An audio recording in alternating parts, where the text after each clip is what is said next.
Punong-puno ng mga aktibidad ang isang buong linggo ni Pangulong Ferdinand R. Marcos Jr. Kabilang dito ang kanyang pagdalo sa ASEAN 2026 kung saan binigyang diin ang kahalagahan ng pagbabalik ng rehiyon bilang may malaking ambag sa pandaigdigang ekonomiya. Ang buong linggo, ang produktibong pagganap ng Pangulo ating bumalikan sa report ni Jaco Cruz. Nagsimula ang linggo ni Pangulong Ferdinand R. Marcos Jr. sa kanyang pangunguna sa paglulunsad ng Sa Bagong Pilipinas, Bawat Bayan Makikinabang, na layong palakasin ang kakayahan ng mga lokal na pamahalaan na tumugon sa pangangailangan ng kanilang mga komunidad.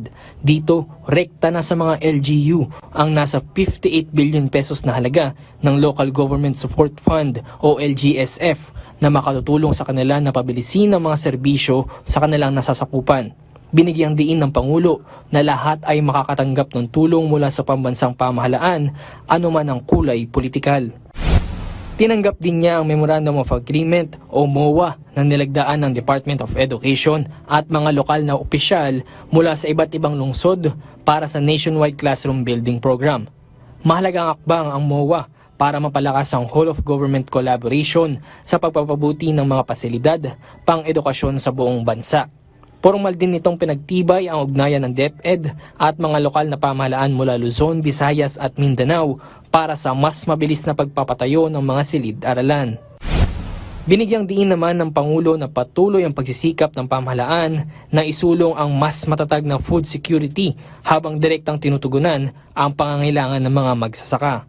Sinabi yan ng Presidente sa 2026 National Irrigation Administration, National Confederation of Irrigators Association General Assembly. Inalam din niya ang hinihing ng mga magsasaka at iangkop ang mga programa ng pamahalaan batay sa kanilang pangangailangan.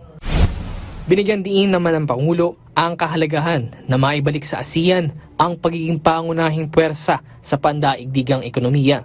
Sinabi niya na sa praktikal na usaping pang-ekonomiya, ang ibig sabihin ng magkakasama ay pagkilala, pag-unawa at matibay na pangako ng lahat ng 11 kasaping estado ng ASEAN na kumilos bilang iisang magkakaugnay na rehiyon habang ginagalang ang pagkakaiba-iba ng bawat isa. Pinangunahan din ng Pangulo ang turnover ceremony ng piling memorabilia ng People's Champ na si Manny Pacman Pacquiao sa National Sports Museum. Ipinagkaloob sa Pangulo ang mga simbolikong alaala mula sa karera ni dating Senador Pacquiao sa boxing, kabilang ang 2 pares ng kanyang competition sports at isang World Championship belt. Nagtungo rin ng Pangulo sa probinsya ng layunin ng processing center na makapagbigay ng komprehensibong serbisyong panlipunan at holistic intervention para sa mga bata, individual at pamilyang namamalagi sa lansangan habang hinihintay ang kanilang reintegrasyon sa kani-kanilang komunidad. Ininspeksyon din niya ang Mechanized Production Center of the Visayas Disaster Resource Center o VDRC ng DSWD sa Mandawi City. Ang VDRC ang pangunahing production, storage at logistics hub para sa disaster response operations sa Visayas at Mindanao. Mahalaga ang papel nito sa maagap na paghahanda at pamamahagi ng mga relief goods sa mga komunidad na apektado ng mga kalamidad, public health emergencies at iba pang krisis. Jaco Cruz para sa Pambansang TV sa Bagong Pilipinas.